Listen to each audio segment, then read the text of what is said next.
اللہ کی ناراضگی۔ حضرت موسیٰ علیہ السلام نے ایک بار اللہ تعالیٰ سے سوال کیا، اے اللہ، تیرے ناراض ہونے کی کیا نشانی ہے؟ ہمیں کیسے پتہ چلے گا کہ تو ناراض ہے؟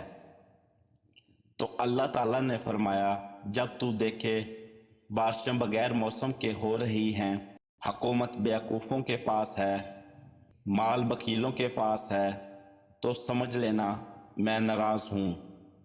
بد نصیبی کی پہچان۔ رسول اللہ صلی اللہ علیہ وآلہ وسلم نے فرمایا، 4 چیزیں بد نصیبی کی پہچان ہیں۔ نمبر 1، آنکھوں کا خشک ہونا، اللہ تعالیٰ کے خوف سے کسی وقت بھی آنسو نہ ٹپکے۔ نمبر 2، دل کا سخت ہونا کہ آخرت کے لیے یا کسی دوسرے کے لیے کسی وقت بھی نرم نہ پڑے۔ نمبر 3، امیدوں کا لمبا ہونا۔ نمبر 4، دنیا کی لالچ، شکایات کبھی نہ کرنا۔ نمبر 1، اپنی اولاد کے سامنے اپنے بڑوں کی۔ نمبر 2، اپنا ذاتی مکان ہوتے ہوئے اس کی تنگی کی۔ نمبر 3، بھول کر بھی اپنے ماں باپ اور استاد کی۔ نمبر 4، غیروں کے سامنے اپنے دوست کی۔ نمبر 5، رخصت کرنے کے بعد مہمان کی۔ نمبر 1، اذان سن کر نماز کو نہ جانے والا میرا باپ ہے۔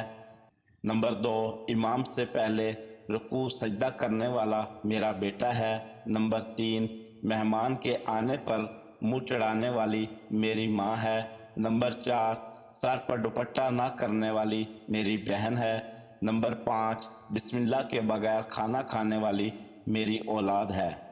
گناہ گار عورتیں۔ نمبر 1، ہر وقت موت مانگنے والی۔ نمبر 2، دین کا مذاق اڑانے والی۔ نمبر 3، شوہر کی نافرمان۔ نمبر 4، احساس جتانے والی۔ نمبر 5، بال کھول کر چلنے والی۔